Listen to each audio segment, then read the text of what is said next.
अल्हम्दुलिल्लाहि रब्बिल आलमीन वल आक़िबतु लिल मुत्तक़ीन वस्सलातु वस्सलामु अला सय्यिदिल अंबियाइ वल मुरसलीन व अला आलिहि व अस्हाबिहि तय्यिबीन अत्ताहिरीन अम्मा बाद फ़अऊज़ु बिल्लाहि मिनश शैतानिर रजीम बिस्मिल्लाहिर रहमानिर रहीम इन्नमा युरीदुल्लाहु लियुज़हिबा अन्कुमुर रिज्स अहलल बैति व युतहिरकुम तत्हीरा सुब्हानअल्लाह वक़ाल सुम्मा लतुसअलुन्ना यौमइज़िन अनिन नईम सदक़ल्लाहुल अज़ीम। गौसे आज़म बमने बेसरो सामा मददे क़िबले दीन मददे काबे ईमान मददे इंतज़ारे करमे तुस्त मने ऐनी रा ऐ खुदा जुओ खुदा बीनो खुदा दा मददे बगिरदा बेबला उफ्ताद कश्ती ज़ईफ़ाने शकिस्ता रात पुश्ती बहके ख्वाजे उस्मान हारून मदद कुन या मुईनुद्दीन चिश्ती मदद कुन या मुईनुद्दीन चिश्ती मदद कुन या मुईनुद्दीन चिश्ती। मुअज़्ज़ज़ व मुकर्रम मुफ्तियान निज़ाम उलमाए ज़वील एहतराम सादाते किराम और दूर दूर से आने वालों आशिकाने अहले बैत इज़्ज़त माब कनीज़ाने फ़ातिमा अस्सलामु अलैकुम व रहमतुल्लाहि व बरकातुहू। आइए हम और आप मिलकर इंतहाई अक़ीदत व मोहब्बत के साथ अपने और सारी कायनात के मरकज़ अक़ीदत अनीस बेकसा चार साज़े दर्द मंदा हम गरीबों के गम गुसार मुस्तफ़ा जान रहमत हुजूर अहमद मुज्तबा मोहम्मद मुस्तफ़ा अरवाहुना फ़िदा सल्लल्लाहु ताला अलैहि वसल्लम की बारगाह बेकस पनाह में जिस तरीके से मैं पढ़ाऊँ आप भी मेरे साथ मिलकर बआवाज़े बुलंद पढ़ें।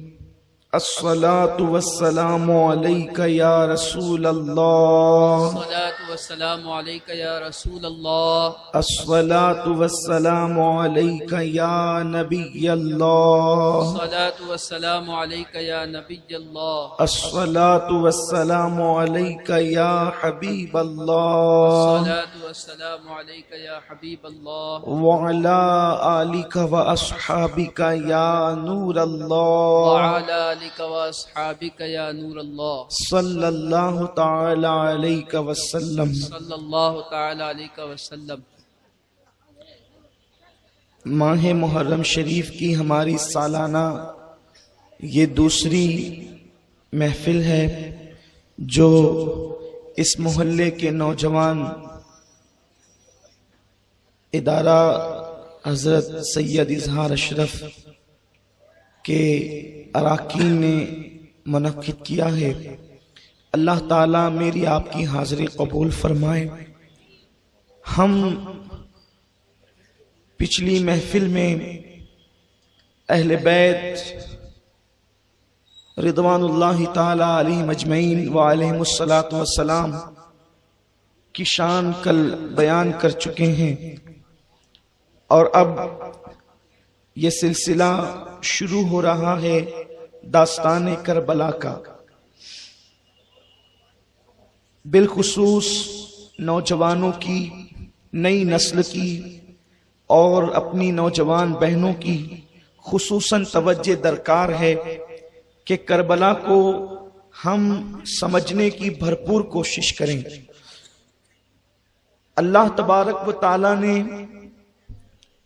हर इंसान को बल्कि मखलूक को किसी न किसी मकसद के लिए पैदा फरमाया है। अंबियाए किराम का मकसद अल्लाह के उन बंदों को जिनका ताल्लुक अल्लाह से टूट चुका है, जमीन के ऊपर आकर अंबिया उनका रिश्ता अल्लाह से जोड़ते हैं। और जो लोग गुमराही के दलदल में फंसे होते हैं, उन लोगों को गुमराही के दलदल से निकालकर सिराते मुस्तकीम पर खड़ा करते हैं। दो चीजें होती है, एक होता है दौलत कमाना और एक होता है दौलत बचाना। दौलत कमाना कदरे आसान होता है, इसलिए कि दौलत कमाने वाला ठेला गाड़ी ढकेल के भी दौलत कमा सकता है। दौलत कमाने वाला दौलत किसी का फर्श साफ करके भी दौलत कमा सकता है। आपको अपने शहर मालेगांव में ऐसे बहुत से अफराद मिल जाएंगे कि जो पैदा हुए तो उनके वालिद किराए के मकान में रहते थे, लेकिन उन्होंने जब मेहनत की, कभी फर्श साफ करके, ठेला गाड़ी ढकेल कर, लोम चलाकर, किसी के यहां मजदूरी करके, तो आज उनका शुमार शहर के बड़े मालदारों में होता है।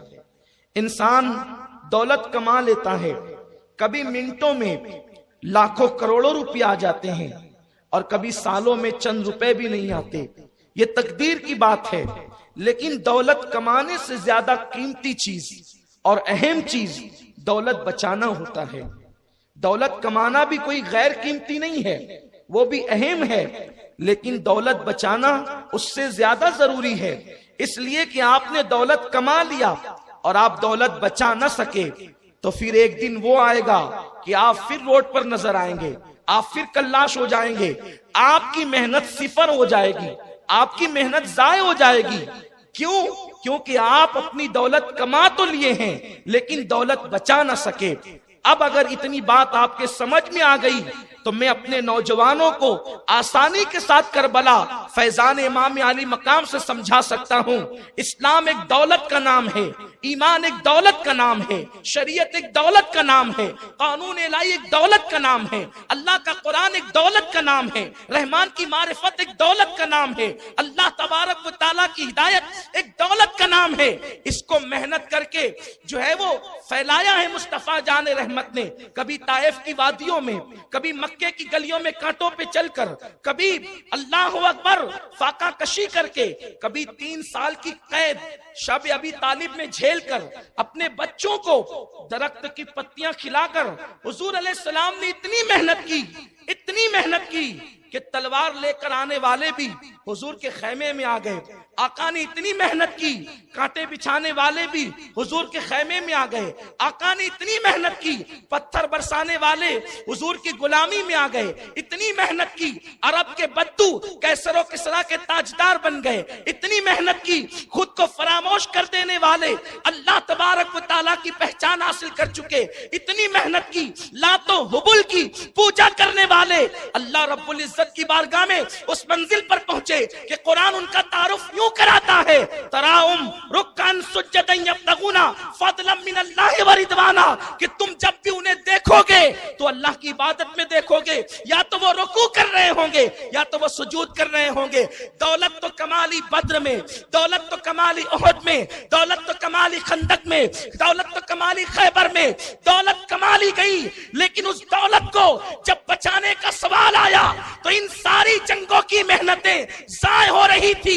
हमजा का खून जाय हो रहा था, हुजूर के दंदान का शहीद होना जाय होने वाला था, मुसअब इब्न उमैर की शहादत जाय होने वाली थी। तो दौलत तो कमा ली गई थी, लेकिन उन दौलत कमाने वाले यके बात ही करे सब कब्रों की जीनत बन रहे थे, कब्रों में आराम कर रहे थे, जन्नत को सुधार रहे थे। उस वक्त जब दौलत बचाने की बात आई तो हुसैन ने कहा कि अगर बदर की आबरू बचाना है, उहद की आबरू बचाना है, खंदक और खैबर की मेहनत बचाना है, तो मदीने में बैठने से काम नहीं चलेगा, करबला तक जाना पड़ेगा और दौलत बचानी पड़ेगी। वरना अल्लाह का दीन फिर वही आएगा, अल्लाह का दीन वही आएगा जहां से चला है।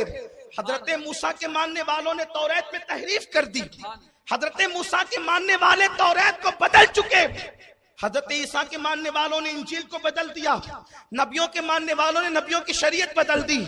मुस्तफ़ा जान रहमत की शरीयत क्यों नहीं बदली गई? मुस्तफ़ा जान रहमत का लाया हुआ कुरान क्यों नहीं बदला गया? इसलिए कि मूसा की औलाद में कोई हुसैन पैदा नहीं हुआ, ईसा के खानदान में कोई हुसैन पैदा नहीं हुआ, दाऊद और सुलेमान के खानदान में कोई हुसैन पैदा नहीं हुआ। इसलिए कि लोग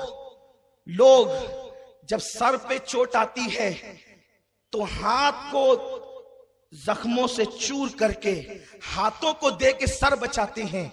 हुसैन ने दीन के लिए सर देकर हाथ बचाए, हुसैन ने सर देकर हाथ बचाया है। इसलिए कि हुसैन का हाथ कोई मामूली हाथ नहीं था। इन्नल्लज़ीना युबायिऊनका इन्नमा युबायिऊनल्लाह यदुल्लाहि फौका ऐदीहिम। ए हबीब, जो तेरे हाथ में हाथ देकर बैत करते हैं वो तेरे हाथ पे बैत नहीं करते, वो तो अल्लाह के हाथ पे बैत करते हैं और उनके हाथों पे अल्लाह का हाथ है। तो गोया के जिस जमाने में इमाम हुसैन वो हाथ लेकर खड़े थे, वो हाथ हुसैन का हाथ सिर्फ नहीं था, वो हाथ अली मुर्तजा का हाथ था, वो हाथ उस्मान गनी का हाथ था, वो हाथ अबू उमर इब्ने खत्ताब का हाथ था, वो हाथ अबू बकर सिद्दीक का हाथ था, वो हाथ मुहम्मदुर रसूलुल्लाह का हाथ था, वो हाथ यदुल्लाह की जिंदा तस्वीर था। उसी हाथ को यजीद मांग रहा था। उसने जान नहीं मांगी थी, उसने हाथ मांगा था। अब कयामत तक करबला में कयामत तक दुनिया में जो भी इनकलाबी खड़ा होगा हर बातिल के खिलाफ, उसको रोशनी मिलेगी करबला से। क्योंकि मकाम बैज़ा पर इमाम हुसैन ने जो खुतबा दिया कि मैं इसलिए यजीद के खिलाफ एहतिजाज बन करके खड़ा हूं, इसलिए कि अगर मैं भी उसके हाथ पे बैत कर लूं तो उसकी सारी गंदगी पर मोहर तस्दीक सब्त हो जाएगी।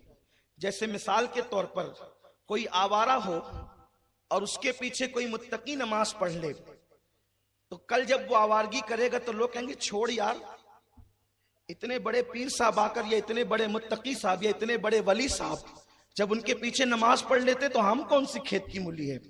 तो अगर इमाम हुसैन यजीद के हाथ पे बयात कर लेते तो यजीद के सारे किरदार, गंदे किरदार यकलख्त उस पर मोहरे तस्दीक सब्त हो जाती। इमाम अली मकाम ने कहा नहीं, उसने हाथ मांगा, हाथ नहीं देंगे, क्योंकि यजीद फासिक व फाजिर है, आप जानते हैं, उसके मुतालिक आप सुन चुके हैं। मेरे शहर की कम नसीबी ये है कि जहां यहां इमाम हुसैन के मानने वाले होते हैं, कुछ लोग यजीद को रदी अल्लाह कहने वाले भी होते हैं, लेकिन मैं उनको चिढ़ाने के लिए नहीं, बहुत संजीदगी से पैगाम देना चाहता हूं कि तुम अजमत सहाबा की बात करते हो। अगर तुमने यजीद को रदी अल्लाह अन कहा तो हजरत उमर का रदी अल्लाह अन मशकूक हो जाएगा, हजरत अबू बकर का रदी अल्लाह अन मशकूक हो जाएगा। क्योंकि जब तुम रदी अल्लाह यजीद को कहोगे तो लोग कहेंगे क्या उमर भी ऐसे ही थे, क्या अबू बकर भी ऐसे ही थे, क्या उस्मान गनी भी ऐसे ही थे। अगर तुम्हारे दिल में वाकई सहाबा की अजमत है तो तुम्हें यजीद का असल चेहरा कौम के सामने पेश करना होगा। यजीद कौन है? लोग ये कहते हैं कि मुअर्रिखीन ने यजीद की शक्ल बिगाड़ के पेश की है, वरना यजीद इतना बुरा नहीं था जितना बुरा कहते हैं। हम कहते हैं कि आप ही की बात दो तरफ है कि यजीद इतना बुरा नहीं था जितना बुरा लोग कहते हैं। कितना बुरा था वो तो तस्लीम कर लो, जितना बुरा था वो तो तस्लीम कर लो। और मैं कहता हूं एक बाबरी मस्जिद पर लोग पत्थर बरसाते हैं तो आप मस्जिद की शहादत के 20 साल के बाद भी एहतजाज करते हो और उनका कभी आप इज्जत से नाम नहीं लेते। और यकीनन एक मुसलमान की ईमानी गैरत यही होनी चाहिए, मस्जिद पर जो मस्जिद बंद थी उस पर लोग पत्थर बरसाएं और उसको शहीद करें तो तुम उनका नाम एहतराम से नहीं लेते। जिसने काबे पे पत्थर बरसवाए, जिसने खाने काबा पे पत्थर बरसवाए, वो यजीद रदी अल्लाह कब से हो गया? उस यजीद का मर्तबा कब से बुलंद हो गया? अल्लाह अकबर। अल्लाह के हबीब सल्लल्लाहु अलैहि वसल्लम के गुलामों, आकाए करीम सल्लल्लाहु अलैहि वसल्लम का फरमान है कि मेरी उम्मत मेरी सुन्नत पर कायम रहेगी। सबसे पहले अगर मेरी सुन्नत को कोई बदलेगा तो वो बनु उमैया का एक फर्द होगा, उसका नाम यजीद होगा। आकाए करीम ने नाम लेकर के उसकी बुराई बयान फरमाई है। उसके बाद बुखारी शरीफ उठा करके देखें, हजरत अबू हुरैरा दुआ करते थे, अल्लाहुम्मा इन्नी आऊज़ु बिका मिन रासी सित्तीन व इमारती सिबियान। ए अल्लाह, मैं सन 60 हिजरी की हुकूमत से पनाह मांगता हूँ, सन 60 हिजरी के अवाइल दौर से पनाह मांगता हूँ, या सन 60 हिजरी के बच्चों की हुकूमत से तेरी पनाह मांगता हूँ। चुनांचे हजरत अबू हुरैरा की दुआ कबूल हुई और आप जो है सन 60 हिजरी की शुरुआत से पहले पहले दुनिया से कूच फरमा गए। आप देखें आखिर अबू हुरैरा वो कौन सी गंदगी देख रहे थे 60 के बाद या 60 में, जिसकी बुनियाद पर आप पनाह मांग रहे थे। और बुखारी के ये अल्फाज इमारती सिबियान बताते हैं कि मैं बच्चों की हुकूमत से, और यजीद जिस वक्त तख्त नशीन हुआ उसकी उम्र 34 साल थी या 37 साल थी। इसी से मुताल्लिक मुअर्रिखीन ने बयान फरमाया है, यजीद अलल ऐलान शराबी, यजीद फूफियों के साथ निकाह करने वाला, फूफियों को अपने हरम में रखने वाला, जबकि नस्से कतई है कि फूफी के साथ निकाह नहीं हो सकता, सौतेली मां को अपने हरम में रखने वाला। ये सारे यजीद के कैरेक्टर है, जो मैंने पिछले साल बहुत तफसील से तकरीबन 2-2.5 घंटा सिर्फ यजीद के हवाले से गुफ्तगू की है आयशा नगर कब्रिस्तान में। अगर वो तफसील देखना है तो आप वहां देख सकते हैं, यहां मैं अर्ज नहीं करना चाहता।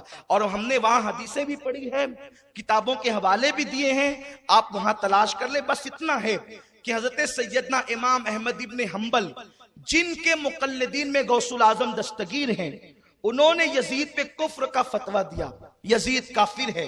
इमाम शाफई भी यजीद को काफिर मानते हैं, इमाम मालिक भी यजीद को काफिर मानते हैं। इमाम आजम अबू हनीफा ने कहा हम उसको काफिर नहीं कहते। यहां लोग एक मुगालता देते हैं कि देखो इमाम आजम ने उसको काफिर नहीं कहा, लेकिन उसको काफिर नहीं कहा मगर मुसलमान भी नहीं कहा है, उसको लटका दिया है। इसलिए कि एक इस्तिलाह होती है, इस्तिलाह जैसे शैतान, उस पर आप कुफ्र का फतवा देते हैं या मवाहिद का फतवा देते हैं। आज तक है किसी मुफ्ती का फतवा कि शैतान काफिर है, शैतान मुर्तद है या शैतान बदअकीदा है? शैतान एक खुद इस्तिलाह है, जो लोगों से कुफ्र करवाता है वो शैतान है। शैतान जानिए कभी किसी ने कहा, जो लोगों से जिना करवाता है वो शैतान है। यानी एक इस्तिलाह होती है, ये इमाम आजम की वो फिकही नुदरत है जहां ऐरे गहरे की नजर पड़ ही नहीं सकती। इमाम आजम ने कहा काफिर कहूंगा तो उसका अकायद, उसके नजरियात महदूद हो जाएंगे। इसलिए यजीद एक खुद जुल्म की इस्तिलाह है। जब नामे यजीद आया, सारी बर्बरियत, सारी गंदगी, सारी तारीकी, सारी पलीदी, सारी बदतरीनी जमा हो गई।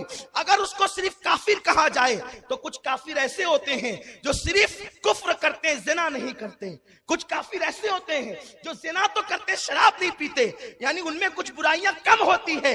यजीद वो बुरे का नाम है कि उसके अंदर सारी बुराइयां एक वक्त में जमा कर दी गई है, वो पलीद है यजीद। और यजीद के मुतालिक तो अल्लाह के रसूल सल्लल्लाहु अलैहि वसल्लम ने बहुत सी बातें बयान फरमाई है और उम्मत का इस पर इज्मा है। अल्लामा सादुद्दीन तफ्ताजानी रहमतुल्लाहि ताला अलैह, जिनकी किताब मदरसों में निसाब के तौर पे पढ़ाई जाती है, आप फरमाते हैं यजीद काफिर है और यजीद पर लानत करना बिल इत्तेफाक जायज है।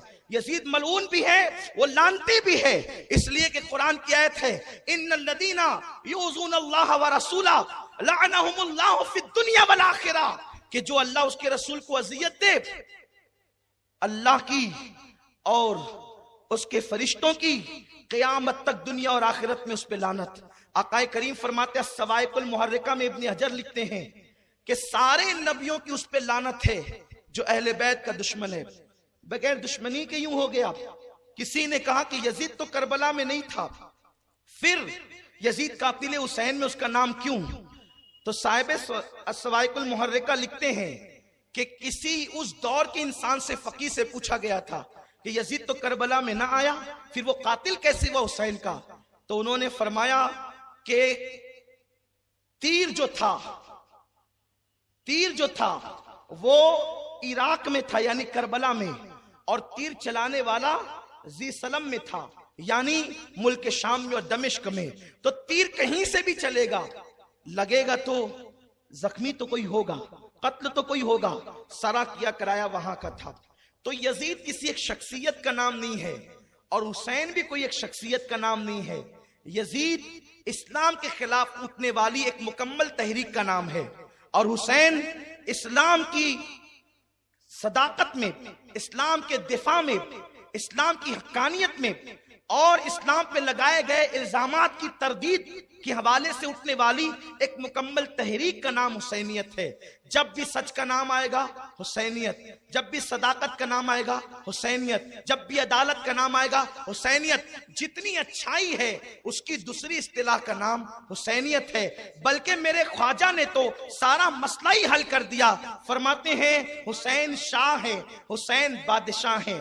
शाह अस्त हुसैन, शाह अस्त हुसैन, बादशाह अस्त हुसैन, दीन अस्त हुसैन। हुसैन दीन है, दी पनाह अस्त हुसैन, दीन को पनाह देने वाले हैं। सर दाद न दाद, दस्त दर दस्ते यजीद, सर दे दिया मगर न दिया यजीद के हाथ में अपना हाथ। हक्का की बिनाए ला इलाहा इल्ला अस्त हुसैन। हकीकत यह है कि हुसैन कलमे की बुनियाद का नाम है। अब मैं कहूं कलमा हुसैन है तो ताज्जुब नहीं, मैं कहूं कुरान हुसैन है तो ताज्जुब नहीं, इसलिए कि दीन जब हुसैन को कह दिया गया ये सारी चीजें दीन में आती है।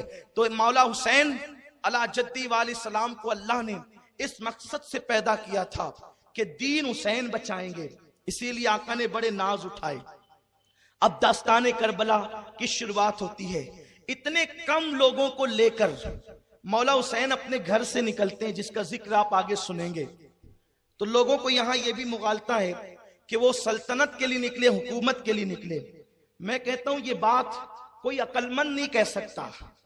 1 महीने का बच्चा गोद में लेकर हुकूमत के लिए नहीं निकला जाता, बीवियों को लेकर हुकूमत के लिए नहीं निकला जाता। जो हुकूमत के लिए निकलते हैं, मौला हुसैन अगर एक ऐलान कर देते कि मुझे यजीद से लड़ाई लड़नी है, पूरा मदीना फेवर में था, पूरी दुनिया के मुसलमान फेवर में थे। यारो आज दुनिया में चंद सैयद मिलकर के अगर किसी के खिलाफ ऐलान जंग कर दे तो सारी दुनिया के खुशअकीदा मुसलमान जमा हो जाते हैं और लोगों के बिस्तर गोल हो जाते हैं, लोगों के बाइकाट हो जाते हैं। तो जो सैयदों का बाप हुसैन था, अगर वो ऐलान कर देता तो कौन ना आता, कौन ना आता। लेकिन वो हुकूमत के लिए नहीं जा रहे थे, इसलिए कि जिसको पैदा होते ही जवानाने जन्नत का सरदार बना दिया गया हो, इससे बड़ा ओहदा क्या हो सकता था। यजीद पलीद मुकाबिल में किसी एतबार से नहीं है, न नसब के एतबार से, न इल्म के एतबार से, न तकवा के एतबार से, न परहेजगारी के एतबार से। लोग तो यजीद की अम्मी का नाम भी नहीं जानते। मैं उस पर कोई तफसीरा नहीं कर रहा हूं, लेकिन हुसैन की अम्मी वो है जिसका निकाह अर्श पर होता है। हुसैन की अम्मी वो है जिसके घर में जिब्रील भी इजाजत के बगैर नहीं आता है। और हुसैन का बाबा वो है कि जब लोग यमन वाले रसूलुल्लाह को उनकी शिकायत करते हैं कि अली ऐसे हैं, अली ऐसे हैं, हुजूर फरमाते तुम्हारी हिम्मत कैसे हुई अली की शिकायत करने की। फरमाया जो शिकायत की है अब रोक दो, यहां पर गदीर ख़म में काफिला रुकेगा, हज से वापस आने वाला काफिला इसलिए रुकेगा कि तुमने मेरे अली की शिकायत की है। अगर काफिला रोको, मिंबर लगाओ, और मिंबर लगा है। हुजूर ने अली को अपने करीब बुलाया जो हुसैन की अब्बू जान है, और फरमाया अली इधर आ, तू दुनिया और आखिरत में मेरा भाई है। और फिर हाथ उठा करके कहा जिस जिसका मैं मौला हूं उसका अली मौला है। जो अली को मौला न माने अल्लाह भी उसका मौला नहीं है। नारे हैदरी, नारे हैदरी, जिक्रे ताजदारे करबला। लेकिन लोग इतनी हदीस बयान करते हैं और ईदें मनाते हैं। आगे का टुकड़ा यह भी है जब रसूल ने फरमाया जिस जिसका मैं मौला उसका अली मौला, तो अबू बकर उठ करके खड़े हुए, हाथ चूमे अली के कहा अली मुबारक हो, मुबारक हो, तू मेरा भी मौला है, सारे मोमिनों का मौला है। हजरत उमर ने कहा अली मुबारक हो, तू मेरा भी मौला है, सारे मोमिनीन का मौला है। जिसकी मौलाइयत को खुलफाए राशिदीन ने कबूल किया है वो अली मौला है। अब सहाबा की अजमत उसी वक्त बयान होगी जब ये रिवायत हुई। सुभान अल्लाह। और मैं ये बात कहना चाहता हूं, सहाबा को हम दिल से मानते हैं, जो सहाबा को न माने वो काफिर है, जो सहाबा का की तौहीन करे, बेअदबी करे, वो काफिर है। हम हजरत अमीर माविया को भी मानते हैं, हम हजरत वहशी को भी मानते हैं। जिसको मेरे नबी ने सहाबी बना दिया वो हमारे सर का ताज। बस उन्होंने हमारे यार को देख लिया, वो हमारे यार बन गए, हमारे आका को देख लिया, हमारे आका बन गए। लेकिन ये बात कहना चाहता हूं, जब सहाबा की अजमत बयान होती है तो सिर्फ अबू बकर सिद्दीक ही की क्यों, सिर्फ हजरत उमर ही की क्यों, सिर्फ हजरत उस्मान ही की क्यों? इन सब की तो होना ही चाहिए। अली छूट क्यों जाते हैं? अली को छोड़ क्यों दिया जाता है? हुसैन को छोड़ क्यों दिया जाता है? इसलिए कि कोई सहाबी बना है जवानी के बाद, कोई सहाबी बना है बुढ़ापे के बाद, लेकिन अली वो सहाबी है कि जो रसूलुल्लाह की गोद में, जो नबी की गोद में, अल्लाह अकबर, उस दिन आया है जब अली 3 दिन के थे। और अली वो ईमान लाने वाला है, वो सहाबी है कि माँ का चेहरा नहीं देखा, बाप का चेहरा नहीं देखा। 3 दिन तक माँ बाप परेशान थे, ना पानी पीता है, ना दूध पीता है, ना आंखें खोलता है। हुजूर 3 दिन के बाद आए, 32 साल की आका की उम्र थी। कहा मेरे भाई को मेरे पास लाओ, मेरे भाई को मेरे पास लाओ। हुजूर ने अली को भाई का मेरे पास लाओ, और जैसे ही गोद में लिया, अली ने आंखें खोली, आका करीम का चेहरा देखा। नबी ने पूछा अली आंखें बंद करके माँ बाप को परेशान क्यों किया? तो अली ने खामोश जबान में नबी से बातें की। या रसूल अल्लाह, ये तमन्ना लेकर आया था, अल्लाह के घर में पैदा होकर सबसे पहले रसूलुल्लाह का चेहरा देखूंगा। नारे तकबीर, नारे रिसालत, नारे हैदरी। अम्मा खदीजा की अजमत मेरे सर आंखों पर, वो हमारी माँ है, उन्होंने सबसे ज्यादा कुर्बानी दी है। लेकिन खदीजा घर में रह के मालूम नहीं है कि ये नबी है। खदीजा घर में रह के मालूम नहीं है कि नबी है। और अली 3 दिन का आके कहते हैं कि सबसे पहले ये तमन्ना लेकर आया था कि हुजूर को देखो। हुजूर ने कहा फिर दूध क्यों नहीं पिया? तो अली खामोश जबान में कहते हैं ये अली वाले जानते हैं। जो नबी पत्थरों से बातें करते वो 3 दिन के अली से क्यों ना करें? कहा हुजूर ये भी कोई बात हुई? मेहमान आप कहूं, खाना आप अपने घर का खाऊंगा, वो दूध तो मेरा ही हिस्सा है, वो मेरे घर का है। पहले मेहमान जिसका हूं वो मेजबान तो कुछ खिलाए। हुजूर ने उठा के सीने के करीब किया है कोई सहाबी है? सारे सहाबा पर मेरे माँ बाप कुर्बान, हर सहाबी आदिल। खलीफा बिला फस्ल सबसे अफजल अबू बकर सिद्दीक, उनके बाद उमर इब्ने खत्ताब, उनके बाद हज़रत उस्मान गनी। लेकिन जिसको खुदा ने जो नवाज दिया, फिर जब अजमती बयान करने बैठे हो तो दिल खोल के करो। किसी को छोड़ते हो, किसी को पकड़ते हो, ये यहूदियों का तरीका है। पकड़ो तो फिर सबका दामन पकड़ो। ये कैसा सहाबी है कि जिसको सीने के करीब उठाया और माँ के दूध से पहले नबी ने अपनी जबान अली के मुंह में डाली। सुभान अल्लाह। और अली नबी की जबान इस तरह चूसते हैं जैसे बच्चे माँ का दूध चूसते हैं। मैं कहता हूँ अली को नबी जबान चुसा करके अपने सीने के असरार मुंतकिल कर रहे थे। इसलिए जो अली ने बयान किया वो किसी ने बयान नहीं किया। अब्दुल्ला इब्ने अब्बास कहते हैं कि मदीने में सबसे बड़ा आलिम अगर मैं किसी को जानता हूँ तो वो मौला अली को जानता हूँ। हजरत उमर इब्ने खत्ताब कहते हैं जिस महफिल में अली ना हो मैं वो उस महफिल में फैसला करने के लिए डरता हूँ और उस फैसले से अल्लाह की पनाह मांगता हूँ जिस फैसले में मौला अली मौजूद ना हो। फिर मौला अली का जिक्र क्यों नहीं होता? खैर ये तो मुकद्दर की बात है। फिर मैं एक हदीस पढ़ देता हूं, वो आप समझ लें उसको। खैबर में हुजूर ने फरमाया अली तुझसे मोहब्बत सिर्फ मोमिन करेगा, मुनाफिक तुझसे मोहब्बत कर नहीं सकता। और दूसरे मुकाम पे फरमाया अली मोमिन तो मोमिन है, तुझसे वही मोहब्बत करेगा जिसका नसब सही होगा, यानी जो हलाली होगा। अल्लाह की इज्जत की कसम, आप ये ना समझे कि मैं जज्बात, जितनी बातें मैं कर रहा हूं आप किताब का हवाला मुझसे ले जाएं। मैं आपके शहर में रहता हूं, किताब ना दिखाऊं तो खुदा की इज्जत की कसम आज के बाद फिर इस तरह के बयानात ही नहीं हों। हुजूर ने अली तुझसे सिर्फ हलाली मोहब्बत कर। हज़रत अनस कहते हैं, अनस इब्ने मालिक कहते हैं, उसके बाद से मदीने में कानून बन गया जो बच्चा डाउटफुल होता अपना है कि किसी और का है, बहुत तहकीक लड़ाई झगड़े नहीं होते, उसके सामने बोला जाता अली, वो कहता मौला, सुभान अल्लाह। अली, वो कहता मौला। तो कहते ये हलाली है, इसकी माँ पाक दामन है। और अली का नाम सुन करके चेहरा उतरता, तो कहा इसकी माँ आवारा है, ये रहने के काबिल नहीं है, उसकी माँ को तलाक दे दिया जाता। खुदा की इज्जत की कसम, अनस इब्ने मालिक की रिवायत आप उठा करके पढ़ें, ये है।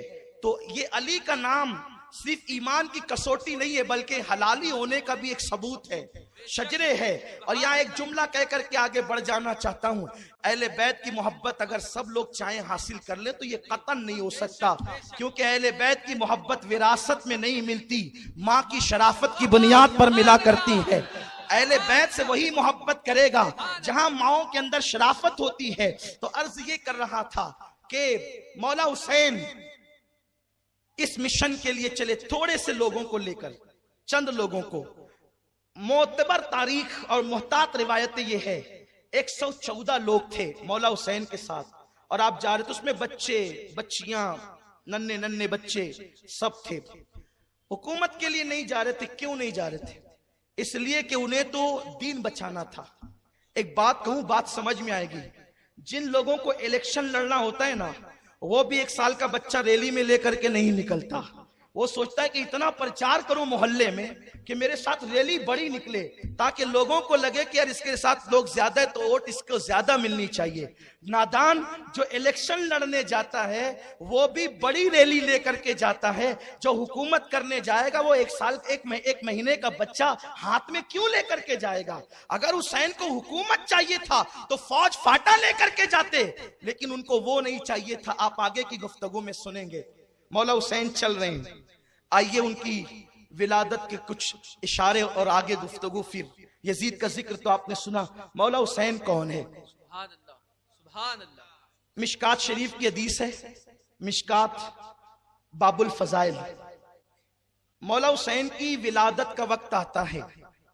देखिए, मैं हदीस इसका हवाला इसलिए दे देता हूं कि आप घर जाके देख लें, इसलिए कि अजीब सी बातें सुनने में आती है। फिर लोग कहते हैं कि आप इस पर कुछ गुफ्तगू करें, हालांकि फिर उस जवाब देने में मेरा मौजू अधूरा रह जाता है। लेकिन जवाब देना इसलिए जरूरी समझता हूं कि मेरी कौम के नए नस्ल को, नौजवानों को कोई मिसगाइड न करे, मिसमाइंड न करें, क्योंकि हमारा काम है। हम अहले बैत के दर के सग हैं, और सग कहना भी बहुत बड़ी बात मैं समझता हूं। उनके सगों के सग हैं। मेरी तमन्ना तो यह है कि हुसैन की चौखट पे रहने वाले किसी कुत्ते का नाम अमीन होता, तो हुसैन उस कुत्ते को अमीन कह के पुकारते, तो इसी बहाने उनकी जबान पे मेरा नाम आ जाता। हमारी तमन्ना तो ये, हम वो लोग हैं, हमें कोई डिग्री नहीं है हमारे पास एक डिग्री है जिसे इश्क अहले बैत और इश्क नबी कहते हैं। और खुदा की कसम यही दाग लेकर के जाना चाहते हैं। लहद में इश्क रुखे शाह का दाग लेके चले, अंधेरी रात सुनी थी चराग लेके चले, जना बनेगी मुहिब्बान चार यार की कब, जो अपने सीनों में ये 4 बाग लेके चले। उम्मुल फजल बड़ी मशहूर रिवायत है, इससे एक मसला खस करना चाहता हूं। रोते हुए आई, हुजूर मैंने ऐसा ख्वाब देखा, बयान करने की हिम्मत नहीं। हुजूर ने, मैं बयान करूं? ख्वाब कभी कभी अजीब होते हैं, उसकी ताबीर खूबसूरत होती है। हुजूर मैंने ये देखा, अल्लाह आपको सलामत रखे, कि चची जो थी उम्मुल फजल, हज़रत अब्बास की बीवी, बहुत चाहती थी आका को, बहुत मोहब्बत करती थी, लेकिन चची होकर भी वो हुजूर को कहती थी ए भतीजे नहीं। जब तक ईमान न लाया तो भतीजा कहती थी, ईमान लाई तो या रसूल अल्लाह कहती थी। तो भाई भतीजे वो कहते हैं जो ईमान नहीं लाते, जो ईमान ले आते हैं, फिर वो चची भी होती है तो या रसूल अल्लाह कहती है, चचा भी होता है तो या रसूल अल्लाह कहता है, और भाई भी होता है अली की शक्ल में तो या रसूल अल्लाह कहता है। बात अदब की लोगों को सीखना चाहिए। बहरहाल मैं फिर वही बात आती है कि बादब्बा नसीब जिनके होते हैं वही अदब वाले होते हैं। हुजूर मैंने ख्वाब देखा, बहुत तकलीफ है मुझे इस ख्वाब से आका, कि आपका गोश्त का टुकड़ा काट लिया गया है और काट के मेरी झोली में डाला गया है। हुजूर ने मुस्कुरा के कहा, चची मुबारक, फातिमा के शिकम में जो बच्चा है ना, बस वो अनकरीब पैदा होने वाला है, और जब वो पैदा होगा तो वो सबसे पहले तेरी गोद में दिया जाएगा। चची, वो पहले तेरी गोद में दिया जाएगा, और उस बच्चे को मुझसे ऐसी निस्बत होगी कि वो मेरे जिस्म का टुकड़ा होगा, वो मेरे जिस्म का टुकड़ा होगा। कल की तकरीर में मैंने कहा था कि मैं हुसैन को अर्श नहीं कहता क्योंकि मेरा दिल नहीं भरता। मैं मौला हुसैन को अर्श के बराबर नहीं मानता क्योंकि मेरा दिल नहीं भरता। क्यों? वो अर्श से बहुत आला है जिसे हुसैन कहते हैं। क्यों ऐसा है? इसलिए कि मेरे नबी के जिस्म का कोई टुकड़ा, गोश्त का कोई टुकड़ा या नाखून का कोई टुकड़ा या जिस्म का कोई टुकड़ा अर्श के बराबर नहीं, अर्श से बहुत आला है। क्यों? हुजूर के जिस्म से जो मिट्टी लग जाती है वो मिट्टी अर्श से आला होती है। तो नबी के जो जिस्म का हिस्सा है उसकी शान क्या होगी, उसका मुकाम क्या होगा? कहा चची उसको मुझसे वही निस्बत होगी जैसे गोश्त को जिस्म से होती है। उसके बाद बात आई गई, हो गई।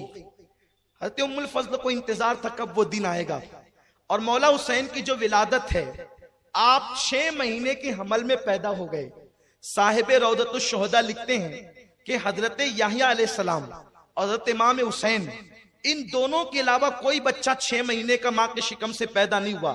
या 7 महीने का बच्चा जीता है या 9 महीने का बच्चा जीता है, उससे पहले बच्चा पैदा होगा तो वो मर जाएगा। लेकिन हुसैन ऐसा बेमिसाल है कि जो मां के शिकम में सिर्फ 6 महीने रहा और हयात ऐसा रहा कि दुनिया को हयात अता कर दी, दीन को हयात अता कर दी। बहरहाल फजर की नमाज हुजूर ने पढ़ाई। 4 या 5 शाबान थी, 4 या 5 शाबान थी। आकाए करीम सल्लल्लाहु अलैहि वसल्लम ने फजर पढ़ाई और कहा अली चलो, तवज्जे, अली चलो, अली चलो। हुजूर कहाँ? फातिमा के हुजरे में मौला हुजूर के साथ हुए। किसी को कुछ नहीं कहा और फरमाया अली दरवाजे पे रुको। अली दरवाजे पे रुके। हुजूर अंदर गए तो खुशखबरी मिली कि बेटा पैदा हुआ है, दूसरा भी। सरकार ने कहा कि लाओ मेरे हाथ में दो। कौनैन को देने वाला दाता जिसके हाथ हमेशा ऐसे हैं, वो हुसैन को लेने के लिए यूं करता है, लाओ मेरे हाथ में दो। और गोया के रिसालत ने इमामत को अपने हाथ में लिया। आबरूए रिसालत ने आबरूए इमामत को अपने हाथ में लिया। सैयदुल अंबिया ने सैयदुल औलिया को अपने हाथ में लिया। ए दिल बगीर दामने सुल्तान औलिया यानी हुसैन इब्ने अली जान औलिया। औलिया की जान अंबिया की जान के हाथों में है। और आकाए करीम अजान पढ़ते हैं। हुजूर ने जो अजानें पढ़ी है वो इन मौकों पे पढ़ी है। ये एक मसला भी व्हाट्सएप पे बहुत गश्त करता था कि हुजूर ने अजान कब पढ़ी, तो मौला हुसैन के कान में पढ़ी, मौला हसन के कान में पढ़ी, और एक मर्तबा ज़ोहर की नमाज के वक़्त भी अजान पढ़ी, और वो एक अलग तफसील है। अजान पढ़ी, घुट्टी दी, फिर वही घुट्टी, अपनी जबान चुसाई मौला हुसैन को, और हुजूर अलैहिस्सलातु व तस्लीम मौला हुसैन का गला चूमने लगे। ये अल बिदाया व निहाया, उसी के साथ मिशकात, उसी के साथ अस्सवाइकुल मुहर्रिका, ये जो किताबें हैं ना, इन सारी किताबों में सवाने करबला, सारी किताबों की रिवायतों का गुलदस्ता मैं एक रिवायत में आपके सामने पेश कर रहा हूं। हुजूर चूमने लगे पे जो है वो गला। उतने में जिब्रील आए। आने के बाद जिब्रील ने अर्ज की, हुजूर अल्लाह आपको मुबारकबाद देता है कि आपके घर में बेटा पैदा हुआ। हुजूर ने खुदा का शुक्र अदा किया। फिर कहा अल्लाह आपकी ताज़ियत भी करता है। अब ये बात खास तौर पे सुनने की है, अल्लाह आपकी ताज़ियत भी करता है। हुजूर ने कहा जिब्रील, खुशी का मौका है, मुबारकबाद तो समझ में आती है, ताज़ियत तो गम के मौके पे की जाती है, अल्लाह मेरी ताज़ियत क्यों करता है? अर्ज की आका, ये जो आपका हुसैन है, ये आपका हुसैन है जिस गले को आप चूम रहे हैं। आपकी उम्मत वादिये तफ में यानी करबला के मैदान में आपके बेटे को खानदान के साथ 3 दिन भूखा प्यासा रखकर शहीद कर देगी। देखिए, पहला दास्ताने करबला बयान करने वाला, पहला दास्ताने करबला। लोग कहते हैं मुहर्रम में क्या पागलों की तरह और रावजियों की तरह महफिलें बना करके बैठे हो, ये दास्ताने करबला बयान करना भी कोई सुन्नियत है? मैं कहता हूं बना दिया जिब्रील को रावजी, जिब्रील को भी डाल दिया उनके खाने में। नादानो, शर्म तो करो।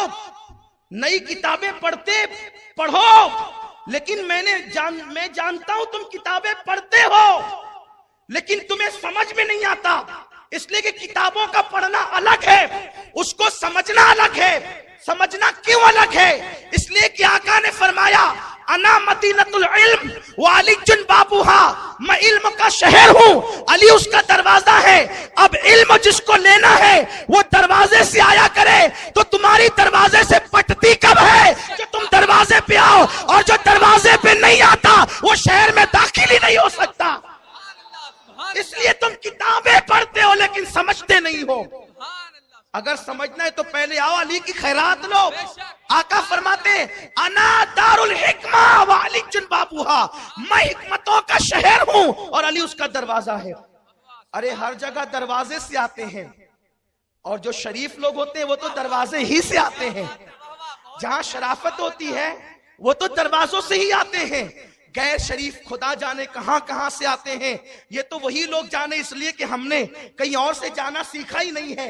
नबी ने फरमाया दरवाजे से आओ, तो हम नबी तक भी दरवाजे से जाते हैं और खुदा तक भी दरवाजे से जाते हैं और अपने और सबके घरों तक दरवाजे से जाते हैं, क्योंकि नबी की सुन्नत यही है।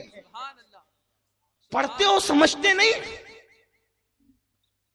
जिब्रील सबसे पहला करबला बयान करने वाला है,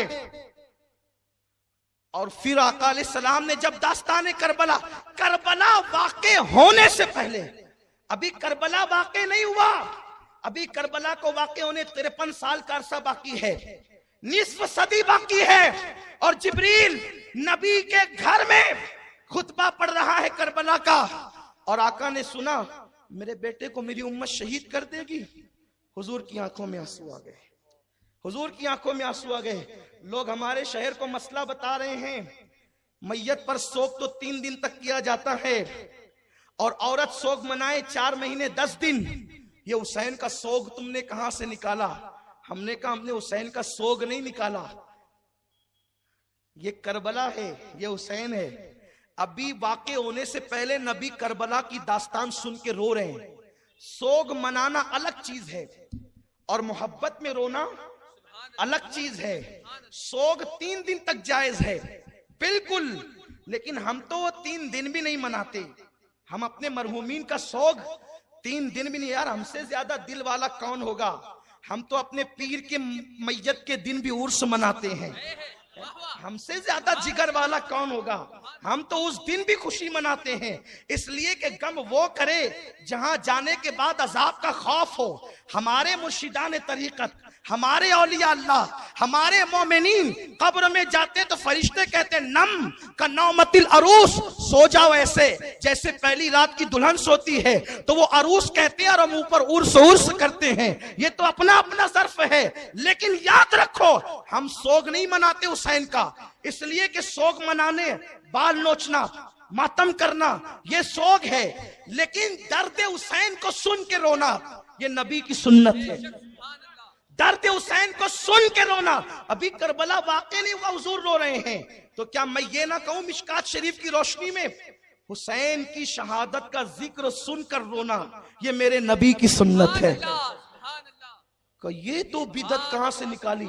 हमने कहा अगर ये हदीस मिशकात में नहीं है, आइए बैठ के बात। ये बेचारे लूम चलाने वाले, ठेला ढकेलने वाले, जिनको इस्तिंजा की सुन्नतें नहीं पता है, जो कुरान के असरार और रुमूज से नावाकिफ है, उनको क्यों लड़ा रहे हो? कौम को इत्तिहाद की जरूरत है, क्यों इंतशार पैदा कर रहे हो? क्यों तकलीफों में लोगों को मुब्तला कर रहे हो? इस कौम का मईशत का मसला है, माश का मसला है। दुनिया की इस्लाम बातिल ताकतें इस्लाम को मिटा देना चाहती हैं, इस्लाम दुश्मन ताकतें इस्लाम को मिटा देना चाहती है। मुसलमानों इत्तिहाद की जरूरत है। और हुजूर ने फरमाया कि अल्लाह की तरफ से जमीन के ऊपर एक रस्सी अल्लाह की लटक रही है, उसको पकड़ के सब मुत्तहिद हो जाओ। पूछा गया या रसूल अल्लाह वो रस्सी क्या है? आका फरमाते वो मेरी अहले बैत है।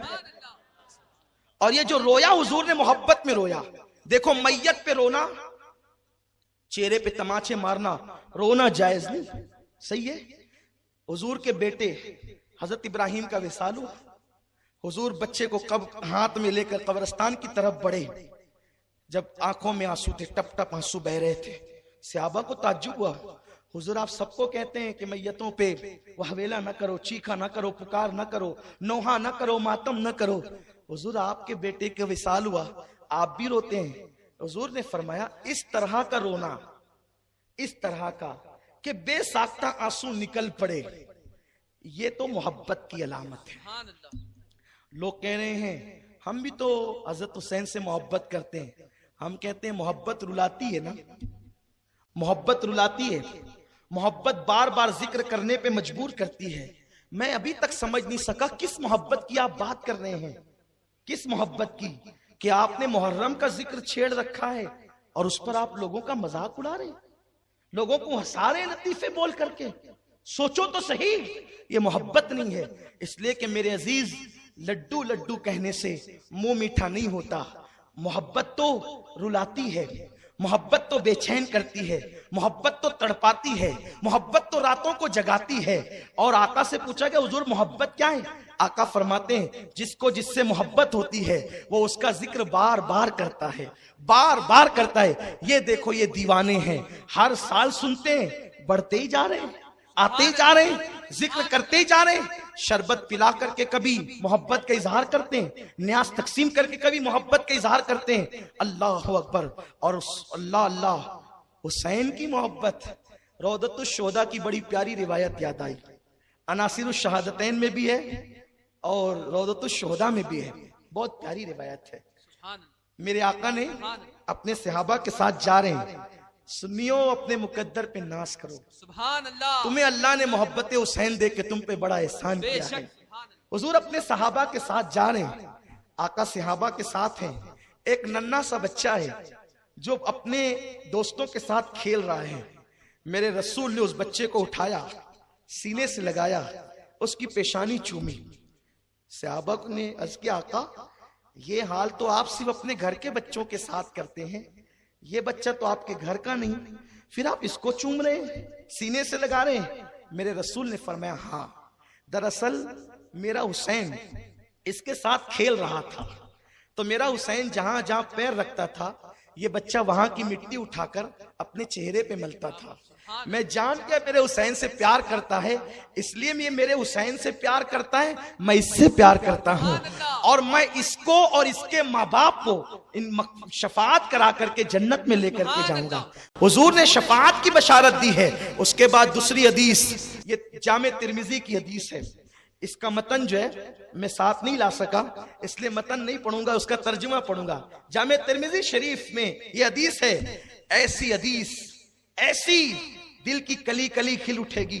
और वो मेरे अहबाब जो किसी और से मुतासिर है, जिन्होंने अहले बैत की मोहब्बत को राफजियत समझ रखा है, मैं बार बार हर महफिल में कह रहा हूं, अहले बैत का इश्क राफजियत नहीं है, सहाबा की गुस्ताखी राफजियत है। सहाबा पे कुर्बान हो जाओ, गुलाम बन जाओ सहाबा के, लेकिन अहले बैत का दामन न छोड़ना, वरना खारजी बन जाओगे, ईमान से हाथ धो बैठोगे। क्योंकि मेरे आका ने फरमाया कि जिसके दिल में ईमान होगा उसी के दिल में अहले बैत की मोहब्बत होगी, और अहले बैत की मोहब्बत जिसके दिल में नहीं, उसके दिल में ईमान भी नहीं हो सकता। थर्मामीटर दे दिया, अब चेहरे से नहीं पहचानना किसी को, चेहरे से नहीं पहचानना, बल्कि ये देखना अहले बैत का नाम सुनकर इसका चेहरा खिलता कितना है।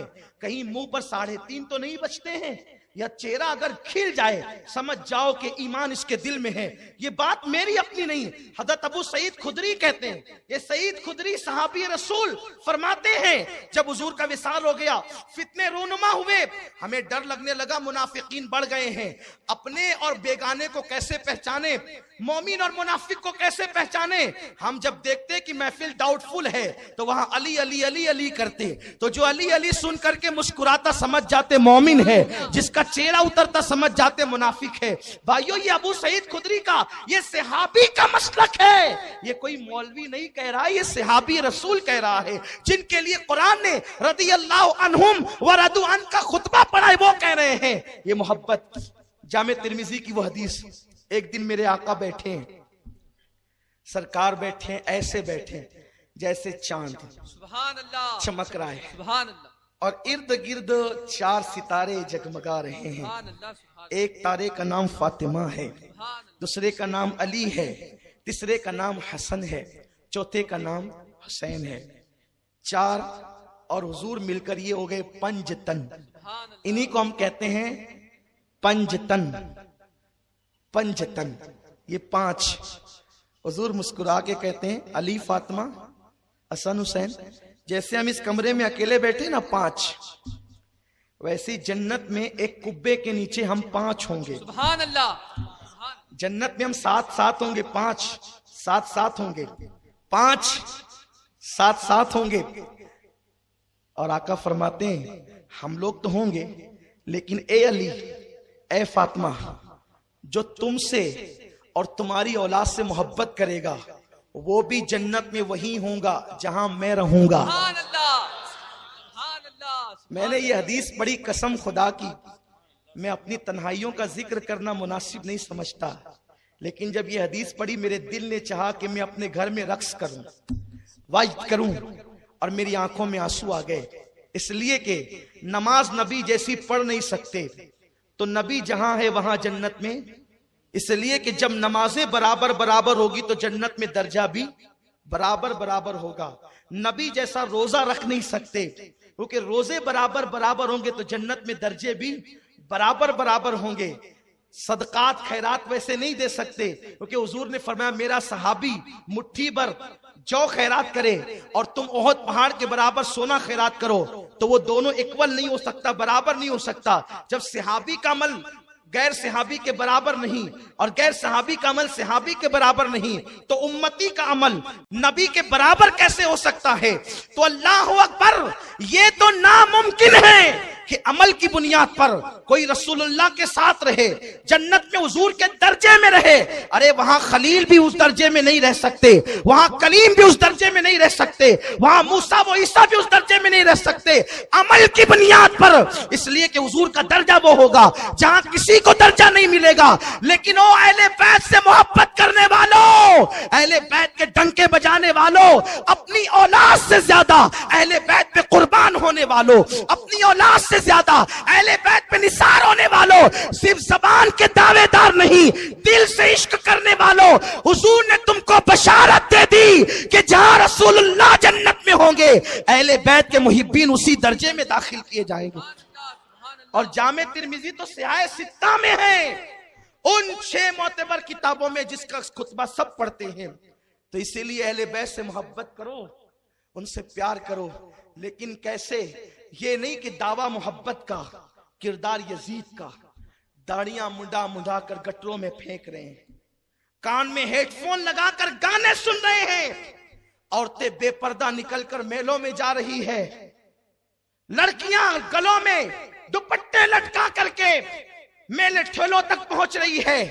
मैं अहले बैत के मुहिब्बों से मुखातिब होकर एक बात कहना चाहता हूं, अरे तुम्हारा जवान बेटा अगर इंतकाल कर जाए तो क्या तुम बन सवर कर मेलों में जाओगी?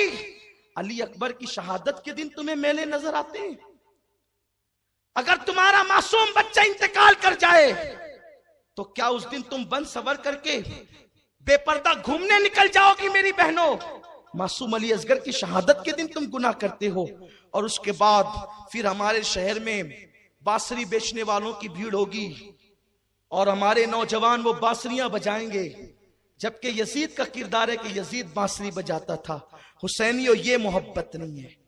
सिर्फ शरबत पिलाकर इज़हार मोहब्बत नहीं होता, शरबत भी पिलाओ और किरदार हुसैन को भी कबूल करो। मेरा हुसैन कैसे किरदार वाला है? अपनी गुफ्तगू समेटते हुए, एक दिन 400 साथियों के साथ मौला हुसैन निकले हैं शहर मदीना में। साहिब रौदतुश शोहदा लिखते हैं, मौला हुसैन इतने खूबसूरत थे कि पेशानी से नूर की किरणें निकलती थी। अंधेरे में भी कोई उनको बैठा हुआ देख के पहचान लेता था कि जिसके पेशानी से किरणें निकल रही वही हुसैन है। इसलिए कि हुसैन हसीन है और हसीन हुसैन है। सुभान अल्लाह, सुभान अल्लाह। उनका नाम भी हुसैन है। अल्लाह अकबर, क्या ज़बात है, क्या ज़बात है। मेरे आका फरमाते हैं, हसन हुसैन से पहले अल्लाह ने उन नामों को जन्नत में छुपा के रखा था कि ये नाम कोई रख ही ना सके, ये नाम कोई रख ना सके, कुर्बान जाए। क्या प्यारी बात कही मेरे सरकार ने। फरमाया कि मेरे हसन हुसैन के लिए नाम छुपा के रखे थे, किसी के जहन में नहीं आए, ना नबियों के जहन में, ना उस जमाने के वलियों के जहन में कि वो रखे नाम हसन हुसैन। अल्लाह ने ये नाम मेरे बेटों के लिए मखसूस कर रखे थे। कुर्बान जाएं, जिन नाम वाले न हो, जिन जैसे नाम वाले न हो, उन जैसी जात और किरदार वाले कैसे हो सकते हैं। मौला हुसैन निकले हैं 400 साथियों के साथ। बहुत हुजूर का मामा सर पे और मौला अली की तलवार हाथ में। कैसे लग रहे होंगे हुसैन? सुभान अल्लाह, सुभान कैसे लग रहे होंगे? अगर इजाजत दें, हालांकि वक्त कम है, मुझे अपने उन्वान तक पहुंचना है, क्योंकि आपको जो है वो हुसैन पाक की रुखसती मदीने तैयबा से मुझे बयान भी करनी है, क्योंकि अब वक्त तो बहुत कम रह गया है, फिर वो छूट जाएगा वरना। और आपका मुतालबा होता है कि हमें सुनना ही है, तो मैं सुनाना चाहता हूँ। ये वो मुश्क है जिसको जितना रगड़ोगे उतनी खुशबू आएगी, इसलिए हम इसको रगड़ ही रहे हैं और खुशबू पा रहे हैं। तो ये आप सुनेंगे इंशाल्लाह। कैसे लग रहे होंगे हुसैन? हुजूर का मामा है, हाथ में अली की तलवार है, बावकार अंदाज से चल रहे हैं। ऐसा लगता होगा जैसे फर्श पर अर्श उतर आया हो, ऐसे लगता होगा जैसे चांद जमीन पे उतर आया हो, ऐसे लगता होगा जैसे गुलिस्तां के अंदर लाला ने अपने चेहरे से पर्दा हटाया हो, बल्कि यूं लगता होगा कि जैसे जन्नत का हुस्न जमीन पर सिमट आया हो। हुसैन इस शान से चल रहे हैं। एक बंदा आता है, इतने बावकार अंदाज से चलते हुए देख करके लोगों से पूछता है, कौन है ये? कौन है? कौन है ये? किसी ने कहा ये हुसैन है, ये हुसैन है। आ गया, गुस्ताख था, आ गया। अच्छा, तू अबू तालिब का पोता है? इसका मतलब कुछ ऐसे सर फिरे भी उस जमाने में थे कि जिनको हजम नहीं होती थी अहले बैत।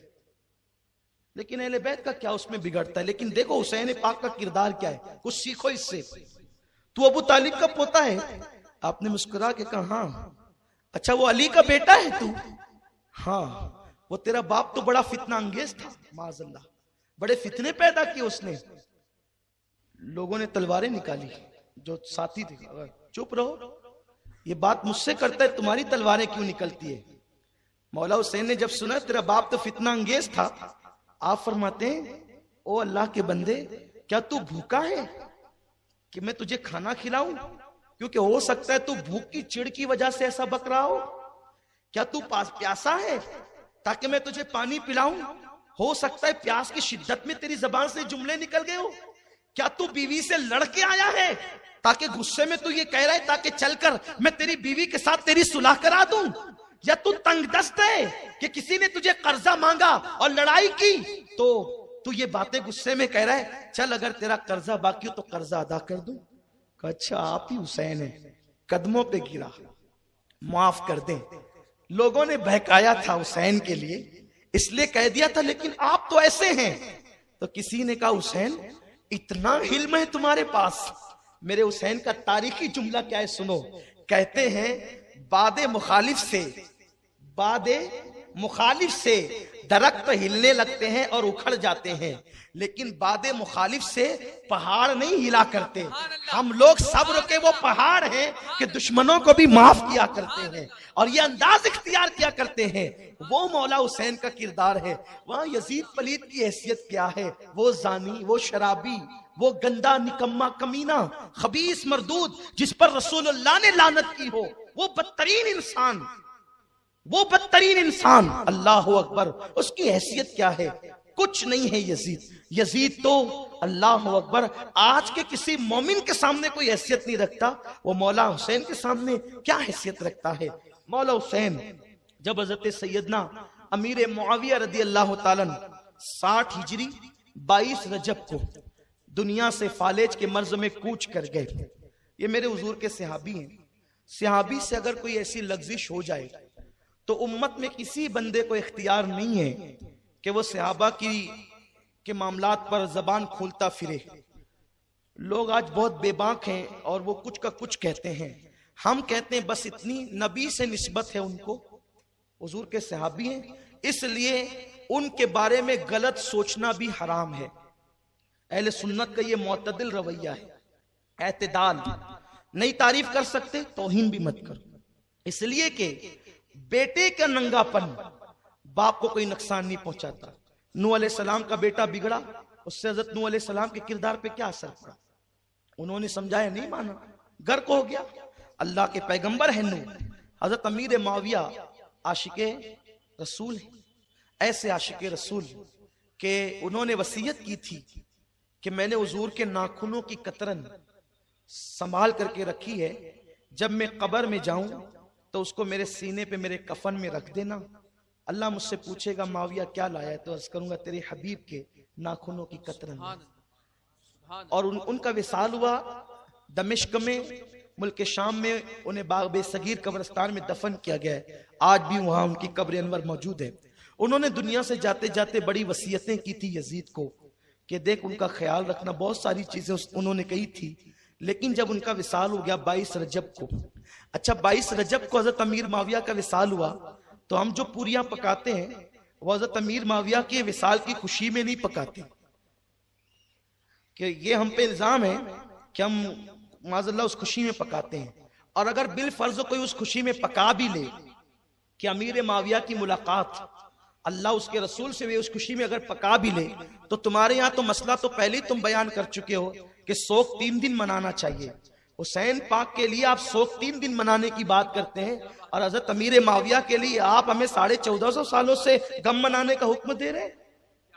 तो इसका मतलब यह है कि दिल में कहीं ना कहीं आपके दिल में खोट है, चोर है, लेकिन हम खुशी में नहीं मना पकाते। अगर हम अब मिलाद पे कोई खीर बनाए तो क्या माज़अल्लाह वो हुजूर की विसाल की खुशी में बना रहा है? ये तो एक अजीब सी बात हुई।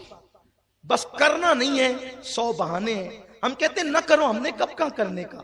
हम ना फर्ज मानते हैं ना वाजिब मानते हैं। हम इमाम जाफर सादिक रदी अल्लाह ताला की याद में मनाते हैं पूरियां, और उस पर अहले सुन्नत का तरीका यह है, हजरत इमाम जाफर सादिक, हजरत अमीर माविया, दोनों की मिला के हम फातिहा करते हैं। हमारे यहाँ तरीका यह है। लेकिन कौम को बस वर्गलाओ जो जी में।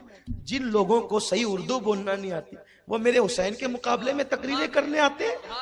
पहले घर जाके उर्दू तो सीखो। क्या बात है? ये तो हुसैन की मार है इन लोगों पे। हाँ, जिनके लहजे अभी तक के जो है वो उर्दू के उर्फ तहज्जी के मुताबिक ना हो सके, जो अमर बिन साद का नाम ना पढ़ सके, जो अमर को उमर कहते हैं, कि हालांकि कायदा उर्दू का ये है कि जब उमर पर वाव लग जाता है तो उसको अम्र पढ़ा जाता है। लोग समझते हैं कि हमें बहुत इल्म है, लेकिन इल्म अली वालों के अलावा किसी को नहीं है। हाँ, ये आप समझ लें। बहुत लोग जो है वो अल्लाह की पनाह, क्या हो रहा है? लोगों समझो, अपना ईमान बचाओ, अकीदा बचाओ। 22 रजब को आपका विसाल हुआ।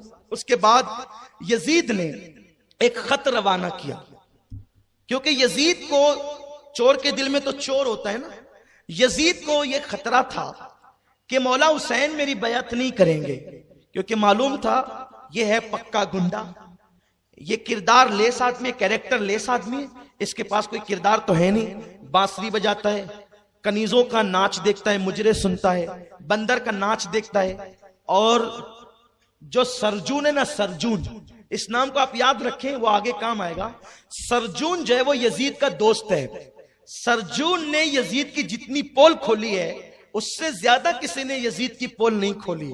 ये हर अय्याशी में सरजून यजीद के साथ साथ रहता था।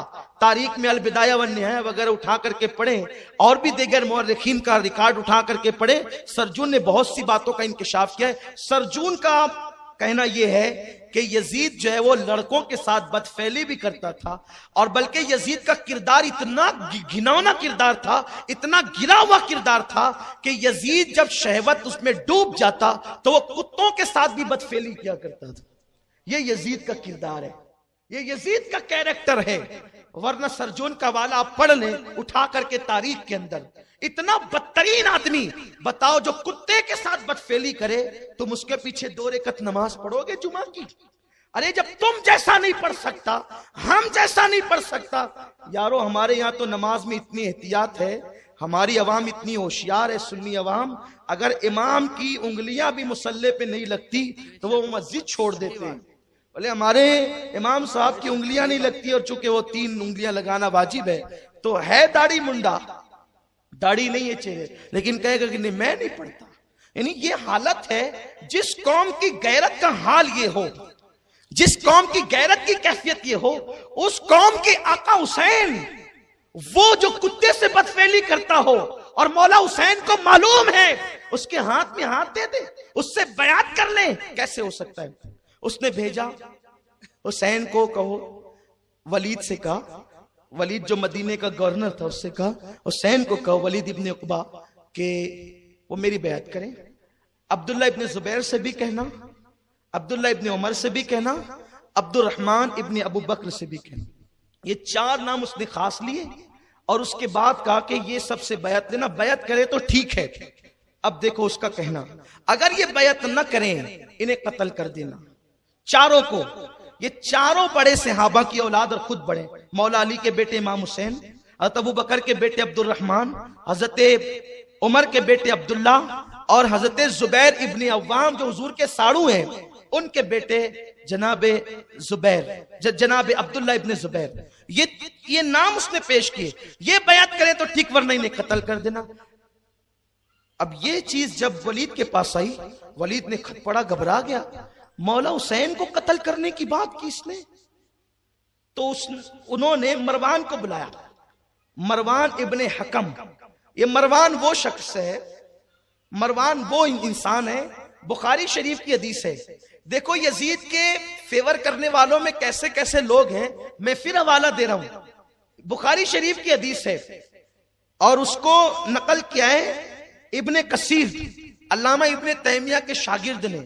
अल्लामा इब्ने तैमिया वो बंदा है जिसने सबसे पहले मिंबर पे चढ़ करके अल्लाह की तौहीन की इस तरह से कि जैसे मैं कुर्सी पे बैठता हूं तो मेरे वजन से कुर्सी चरचर करती है, वैसे अल्लाह रब्बुल इज्जत भी अपनी कुर्सी पे बैठता है तो उसके वजन से उसकी कुर्सी चरचर करती है। जैसे मैं उतरता चढ़ता हूं वो बिदती है इब्ने तैमिया। और वो औलिया अल्लाह को गाली देने वाला, वसीले का इनकार करने वाला, हुजूर अलैहि सलाम के मजार पे जाने को हराम लिखने वाला, सबसे पहले जिसने हराम लिखा वो इब्ने तैमिया, उसका शागिर्द है हाफिज इब्ने कसीर। उसने अम्मा आयशा के हवाले से लिखा है, बुखारी शरीफ के हवाले से, कि अल्लाह अकबर, अम्मा आयशा कहती है कि जब मरवान अपने बाप की पीठ में था, यानी पैदा नहीं हुआ था, उसके बाप हकम पर अल्लाह के रसूल ने लानत की थी और उसके बाप को शहर बदर कर दिया था कि वो ताइफ में पड़ा रहे। और फिर जब हुजूर ने उस पे लानत की उसके बाप पे, तो उस लानत में मरवान भी शरीक हुआ। मरवान वो लानती है, उसको बुलाया वलीद ने, कहा देखिए खताए कहां, बुलाओ हुसैन को बुलाओ। मौला हुसैन और हजरत अब्दुल्ला इब्ने उमर ये दोनों बैठकर बातें कर रहे थे। अब्दुल्ला इब्ने जुबैर, सॉरी इब्ने उमर ने, अब्दुल्ला इब्ने जुबैर और मौला हुसैन बैठ करके बातें कर रहे थे, गुफ्तगू चल रही थी। उतने में कासिद आया, कहा मौला हुसैन आपको और इब्ने जुबैर आपको भी अमीर बुला रहे मदीने मुनव्वरा के। कहा अच्छा ठीक है तुम चलो हम आते हैं। दोनों बातें करने लगे। ऐसा लगता है ये वक्त तो अमीर के मिलने का नहीं है, हो सकता है कि हजरत अमीर माविया का इंतकाल हो गया और यजीद बादशाह बन गया, तो उसी के लिए बुलाया जा रहा है। मौला हुसैन ने कहा कि मैं जाता हूं, क्योंकि कह जो दिया हूं ना कि आता हूं, मैं जाता हूं। इब्ने जुबैर ने कहा तुम जाओ, मैं तो यहां से सीधे अब मक्का ही जाऊंगा, मैं मदीने में रुकने वाला नहीं। वो फौरन वहां से मक्कतुल मुकर्रमा की तरफ रवाना हो गया, उस तरफ जल्दी के जल्दी। ये उधर घर गए और 30 जवानों को साथ लिया। कहा कि देखो अगर मेरी आवाज ऊंची हो ना तो तुम लोग अंदर आ जाना, और जब तक मैं ना कहूं लड़ाई शुरू नहीं करना, क्योंकि हालात ठीक नहीं है। जाने से ऐसा लगता है कितने ज़हीन थे मौला हुसैन, दूरंदेशी किस कदर थी कि जी खत आया है इसके बारे में आपने महसूस कर लिया था। मौला हुसैन गए अंदर। वलीद ने कहा कि हज़रत अमीर माविया का इंतकाल हो गया, आपने इन्ना लिल्लाह पढ़ी और मगफिरत की दुआ की और ताज़ियत फरमाई। इससे भी हज़रत अमीर माविया की बुलंदी जाहिर होती है। जिसकी दुआएं मगफिरत मौला हुसैन करते हों उनकी दुआ तो कभी रद्द हो नहीं सकती। तो इसका मतलब यह है कि अगर वो काफिर होते माज़अल्लाह, या मुनाफिक होते, या वो माज़अल्लाह इस्लाम से हट गए होते, तो मौला हुसैन उनकी कभी भी मगफिरत की दुआ नहीं करते। हर किताब में लिखा है कि उन्होंने मगफिरत की दुआ की। कहा कि आप यजीद की बयात कर लें। आपने फरमाया इस तरह खुल कर, इस तरह से जो तुम बात कर रहे हो कि यजीद की बयात कर लो, मेरे जैसा आदमी जब बयात करेगा तो खुले मैदान में करेगा। इस तरह चुपके चुपके खामोशी से मुझ जैसे आदमी से बयात लेना यह मुनासिब नहीं है। एक काम करो, बाहर चलो, ऐलान करो और उसके बाद फिर जो होगा देखा जाएगा। तो वलीद ने कहा ए मौला आपने तो बात ठीक कही, वलीद ठीक ठाक आदमी था, आपने ठीक कही बात, ठीक है आप जाएं, मैं जो वो सारी सूरत हाल यजीद को लिखता हूँ, मामला मालूम करता हूँ कि ऐसी बात आप कहते हैं। मरवान ने कहा वलीद इसे कत्ल कर, अगर तूने इसे जाने दिया तो दोबारा तू इस पर काबू नहीं पा सकेगा। मौला हुसैन रुक गए। अच्छा इब्ने ज़रक़ा तू मुझे कत्ल करेगा या ये करेंगे, तुम लोग मुझे कत्ल करोगे? खुदा की इज्जत की कसम, न तेरे अंदर हिम्मत है न इनमें। वलीद ने कहा हज़रत आप जाए, अगर पूरी दुनिया की नेमत भी मुझे दे दी जाए और आपको कत्ल का हुक्म दिया जाए तो मैं पूरी दुनिया की नेमत ठुकरा दूं, लेकिन आपको कत्ल नहीं करूंगा। आपके पैर में कांटा चुभे ये हमें गवारा नहीं है, क्योंकि अभी चंद दिन ही तो गुजरे, हमने देखा है कि सहाबा ने आपको कंधे पे बिठाया है, सहाबा आपका एहतराम करते हैं। फिर मौला हुसैन वहां से निकले, घर आए और घर वालों को कहा हम लोगों को अब मदीना छोड़ देना है। जिस इम्तिहान की खबर अल्लाह के रसूल ने हमें दी थी वो दिन आ गए और हम लोगों को मदीना तैयबा छोड़ करके अब कहीं और जाना है, इसलिए तुम लोग तैयारी करो और इंतजार करो कि हम लोगों ने मदीने छोड़ देना है।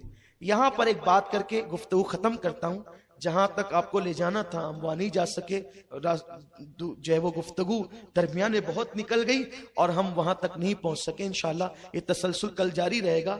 एक बात जो आखिर में कहना चाहता हूं वो ये है, लोग ये कहते हैं कि इमाम हुसैन ने ही बैत क्यों नहीं की, और भी सहाबा की औलादे थी उन्होंने तो बैत कर ली ना।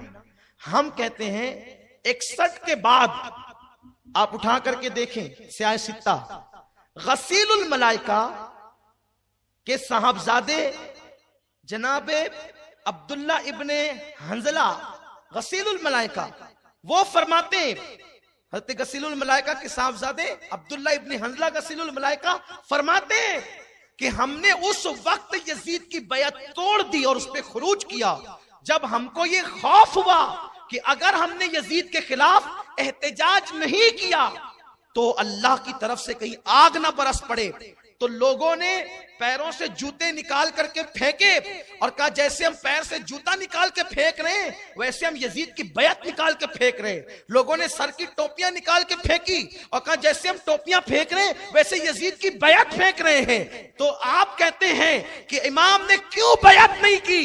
यारो गलत रास्ते जाकर के वापस पलट आना ये किसी दानिश्वर का शेवा नहीं होता, ये किसी दूरअंदेश का शेवा नहीं होता। जिस बात को बाद वालों ने 61 हिजरी के बाद महसूस किया, हुसैन ने उस बात को सन 60 हिजरी में महसूस कर लिया था। आप इतने दूरअंदेश थे, आपने मामला समझ लिया था। जो चीज इमाम हुसैन को समझ में आई अगर वो दूसरों को भी समझ में आती तो वो लोग उस वक्त बैत नहीं करते, और जब समझ में आ गया तो उन सब ने यजीद का बायकाट किया और यजीद के खिलाफ एहतजाज किया।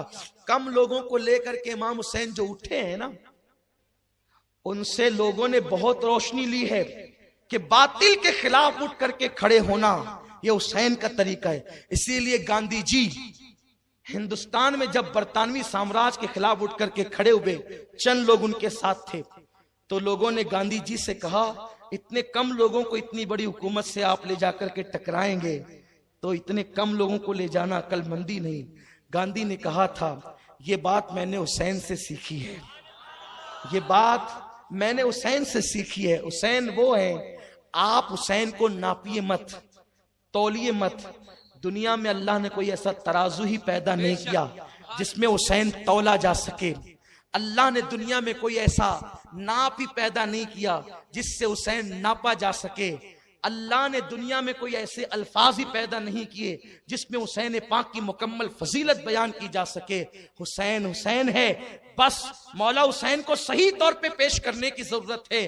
किसी मुफक्किर ने कहा था इंसान को बेदार तो हो लेने दो, हर कौम पुकारेगी हमारे हैं हुसैन, हुसैन पूरी कौम के है। और डॉक्टर बाबा साहब अम्बेडकर ने कहा था मैं हुसैन को खिरात पेश करता हूं। किसी ने कहा था डॉक्टर साहब हुसैन आपके मजहब के नहीं है फिर भी आप उनको खिरात पेश करते हैं। तो डॉक्टर ने कहा था दरअसल हुसैन ने एक बंदे के खिलाफ एहतजाज किया था जो हुकूमत वाला था कि वो फूफी से निकाह करता था, सौतेली माँ को अपने हरम में रखता था, सौतेली बहन से निकाह को जायज समझता था। अगर हुसैन करबला में ना आते तो हमारी फूफियों की इज्जत भी खतरे में पड़ जाती, हमारी सौतेली माओं की आबरू भी खतरे में पड़ जाती। हुसैन ने करबला में जा करके सिर्फ इस्लाम ही नहीं बचाया है, हुसैन ने करबला में जा करके कायनात की हर बेटी की आबरू बचाई है, हर बेटी की इज्जत बचाई है। ये मौला हुसैन का किरदार है। जो तासुब की ऐनक हटा करके देखेंगे उनको मौला हुसैन नजर आएंगे। और जो आयत मैंने तिलावत की, अल्लाह फरमाता है सुम्मा लतुसअलुन्ना यौमइज़िन अनिन नईम। इसकी तफसीर करते अब्दुल्लाह इब्न अब्बास कहते हैं अल्लाह ने फरमाया कि कयामत के दिन मैं तुमसे नईम के बारे में पूछूंगा, नईम नेमत के बारे में। तो फरमाया क्या पूछेगा वो? यहां नईम से मुराद क्या है? इब्न अब्बास कहते हैं अल्लाह क़यामत के दिन अली और औलाद अली के हक के बारे में तुमसे पूछेगा कि तुमने अली का और औलाद अली का कितना हक अदा किया। आपसे मेरी गुजारिश है कि हालांकि मैं तो खुद जल्दी पहुंच गया था और आप भी जो है वो जल्दी आ गए थे, लेकिन चूंकि प्रोग्राम अपना ऐसा था इसलिए गुफ्तगू अधूरी रही। कल इंशाअल्लाह नूरबाग चौक में जो है वो अपना प्रोग्राम है मौला हुसैन की शान और अजमत का। आप लोग जल्दी तशरीफ लाएं और ज़ौक़ व शौक़ के साथ आए। देखिए ऐसे नहीं उठें, हमने सलाम पढ़ना है ना। मैंने पिछली मरतबा भी आपको कहा था जो लोग पहले मौजूद है वो नहीं उठ रहे हैं, जो हो सकता है शायद पहली बार जो भाई आए हैं वो लोग उठ रहे हैं। बैठ जाए बैठ जाए बैठ जाए बेटा, ऐसा नहीं करो। तो दोस्त अहबाब को भी दावत दें, बस एक कोशिश करें। अपनी एक तमन्ना है लोग अहले बैत की मार्फत हासिल कर लें और नबी और आले नबी और सहाबा के लोग वफादार बन जाएं। इंशाअल्लाह कोई उनको गुमराह नहीं कर सकेगा। आका ने फरमाया कि जो कुरान और अहले बैत का दामन पकड़ ले उनको कोई गुमराह नहीं कर सकता। अब कौम को अगर गुमराही से बचाना है तो कुरान और अहले बैत के करीब करना है। इसी मिशन के तहत हम ये प्रोग्राम कर रहे हैं अल्हम्दुलिल्लाह।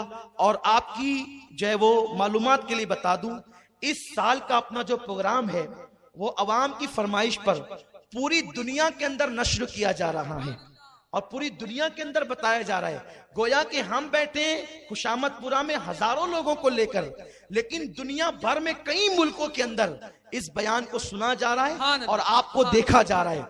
और मौला हुसैन की ये महफिल आलमी महफिल बन गई है। और अल्हम्दुलिल्लाह अब हम हजारों के साथ नहीं बल्कि लाखों के साथ महफिल मौला हुसैन में मौजूद है। तो ये मौला हुसैन की निगाह करम है।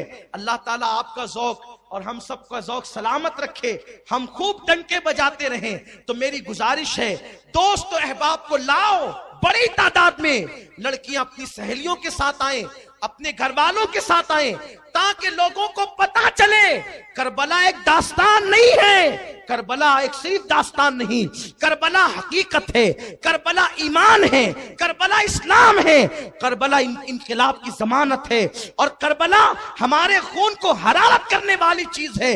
इसलिए मैं उम्मीद करता हूं कि इंशाअल्लाह तबारक व तआला कल भी आप आएंगे और बड़ी तादाद में लाएंगे और इसी तरह अहले बैत के डंके बजाएंगे। और सिर्फ 3 दिन 10 दिन के लिए नहीं बल्कि खून के कतरे कतरे में अहले बैत की मोहब्बत को अपने दिलों के अंदर जगह दे दो, ताकि दुनिया की कोई ताकत तुम्हारे दिल से, तुम्हारी औलाद के दिल से अहले बैत की मोहब्बत को निकाल ना सके।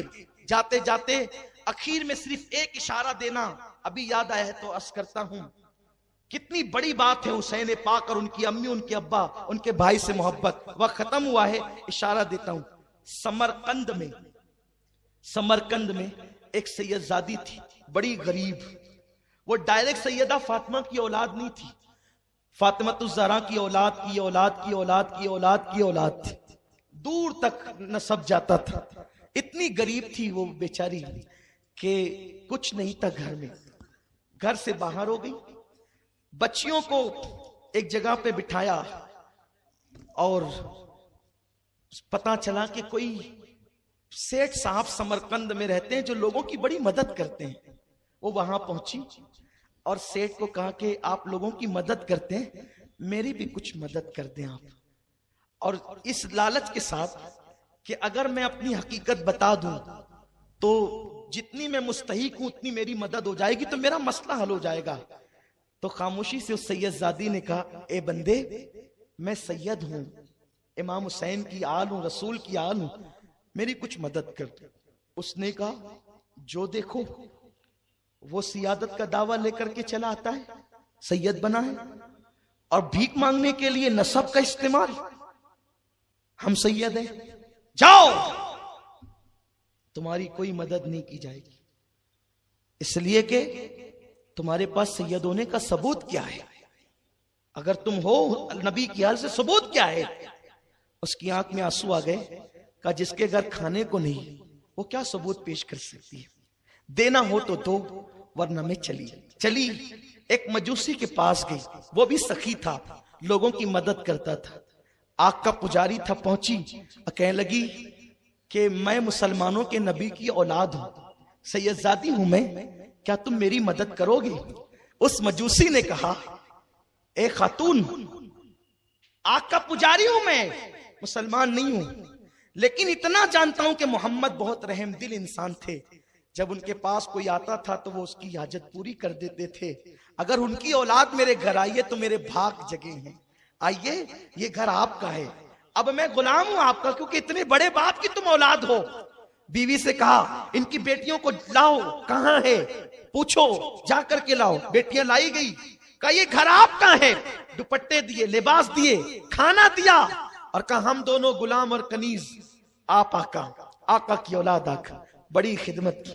शाम हुई, समरकंद का सूरज डूबा, रात पर सितारे उफक पर जो है वो चमकने लगे, और फिर सैयदजादी भी सो गई, दिल से दुआएं देते हुए, और ये भी सो गए। उधर वो सेठ साहब जो मुसलमानी का दावा करते थे, इस्लाम का दावा था जिनके पास, और ऐसे ही खुश को कलमा पढ़ने वाले थे, देखा ख्वाब मैदान महशर है, जन्नत का समा है, हुजूर लोगों को पकड़ पकड़ कर जन्नत में दाखिल कर रहे हैं, मालिक जन्नत लोगों को जन्नत में दाखिल कर रहे हैं। ये गया, हुजूर कौन लोग जन्नत में जा रहे हैं? कहा, जो मोमिन मेरे उम्मती हैं। हुजूर मैं भी मोमिन हूं, आपका उम्मती हूं। आका ने फरमाया, तू मोमिन मेरा उम्मती है, तेरे पास मोमिन होने का और उम्मती होने का सबूत क्या है? क्या सबूत है तेरे पास? मेरी बेटी हालात की मारी बेकसी के आलम में तेरे घर आई थी, और तू उससे नसब का सबूत पूछ रहा था। चल यहां से, तेरे लिए कोई राहतें नहीं, कोई जन्नत नहीं। बस डांट पड़ी है हुजूर की, आंख खुली है, चिल्लाने लगा पागलों की तरह, मैं तबाह हो गया, मैं तबाह हो गया, मैं बर्बाद हो गया। बीवी ने कहा, हुआ क्या?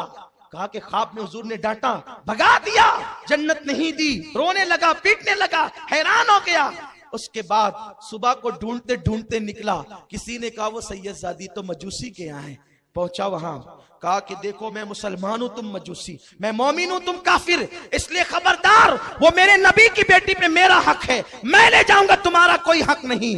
उस शख्स ने मुस्कुरा के कहा, मजूसी था, हूं नहीं, काफिर था, हूं नहीं, सुना, जान ले, आज तू हक जताने आया है, और तू हक क्यों जता रहा है? मुझे मालूम है कि रात में जिस ख्वाब में हुजूर ने तुझे डांट के भगाया है ना, वो मंजर मैंने देखा है। तुझे डांट के भगा रहे थे और मुझसे कह रहे थे, तूने मेरी हाल की खिदमत की तो तेरा जहन्नम में जाना मुझे गवारा नहीं, कलमा पढ़ के मुसलमान हो जा और जन्नत में दाखिल हो जा। तो मेरे नबी ने इस शहजादी के सदके में, इनको खुश करने के सदके में जो है वो मुझे ईमान भी दिया, मेरे घर को कलमा पढ़ा करके जन्नती बना दिया।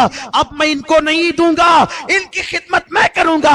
अरे नादान मुसलमान, हुसैन की औलाद की औलाद की औलाद की बेकसी के आलम में एक सैयदा की अगर कोई खिदमत करे तो काफिर को ईमान की दौलत मिल जाती है। ए हुसैनियों, हुसैन के डंके बजाओ, जब आले हुसैन की मोहब्बत काफिर को मोमिन और जन्नती बना देती है। अल्लाह अकबर। तो हुसैन की मोहब्बत किस मर्तबे को पहुंचाएगी? सोने लगो, अपनी औलाद को अहले बैत की दास्तान सुनाओ, हुजूर की दास्तान सुनाओ। अगर अल्लाह ने तुम्हें तौफीक दी है, बनाओ, डरम के डरम शरबत बनाओ, पिलाओ, हर एक को पिलाओ, इसलिए कि ये मोहब्बत की अलामत है। शरबत हुसैन तक पहुंचे न पहुंचे, मोहब्बत तो पहुंचेगी, खिदमत का अंदाज तो पहुंचेगा। इसलिए अल्लाह ने दिया है तो खूब खर्च करो, सदका दो, सदका दो, कपड़े तकसीम करो, मौला हुसैन के नाम पे कपड़े तकसीम करो, सदका तकसीम करो, ठंडे ठंडे पानी तकसीम करो। इसलिए कि लोगों, कुत्ते को कोई पानी पिला दे तो उसे जन्नत मिलती है, हुसैन के नाम पे शरबत पिलाने वाले कहां होंगे? कौसर के मजे ले रहे होंगे। इसलिए खबरदार, किसी के बहकावे में नहीं आना। कोई कहे नहीं करना, का तू नहीं करना, हम तो करेंगे और करते हैं, करते रहेंगे। अल्लाह हमें तौफीक अता फरमाए। और ऐलान ये है कि इंशाअल्लाह 11, 12, 13 दिसंबर सुन्नी दावत इस्लामी का आलमी सालाना सुन्नी 25वां इज्तिमा हो रहा है। 25वां इज्तिमा सिल्वर जुबली है। पूरे शहर से सबको चलना इंशाअल्लाह। सब हुसैनी चलेंगे ना इंशाअल्लाह। मेरा मौला हुसैन मदीने से करबला तक दीन के लिए आया है।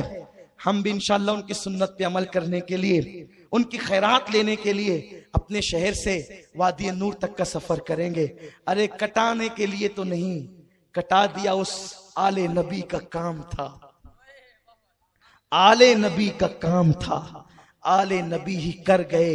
कोई ना लिख सका अदीब ऐसी किताब रेत पर, जितने सवाल इश्क ने आले रसूल से किया, एक के बाद एक दिया सारा जवाब रेत पर। रेत पर कोई किताब नहीं लिखता, हुसैन ने रेत पर किताब इश्क अपने खून से लिखी है। हम उनकी खैरात हासिल करेंगे इंशाल्लाह। तारीख याद रखें और उम्मीद करता हूं कि इस पर अमल करेंगे। दौरान गुफ्तगू कोई गलती हो तो अल्लाह माफ फरमाए। वमा अलैना इल्लल बलाग। रिसालत के परवानों, हर सनीचर को बाद नमाज इशा सुन्नी दावत इस्लामी के आलमी मरकज इस्माइल हबीब मस्जिद में सुन्नी इज्तिमा होता है। आप हजरात पाबंदी के साथ इसमें शिरकत फरमाएं। सुन्नी दावत इस्लामी की वेबसाइट sunnidawatislamI.net पर विजिट करें और बहुत सारी दीनी मालूमात हासिल करें।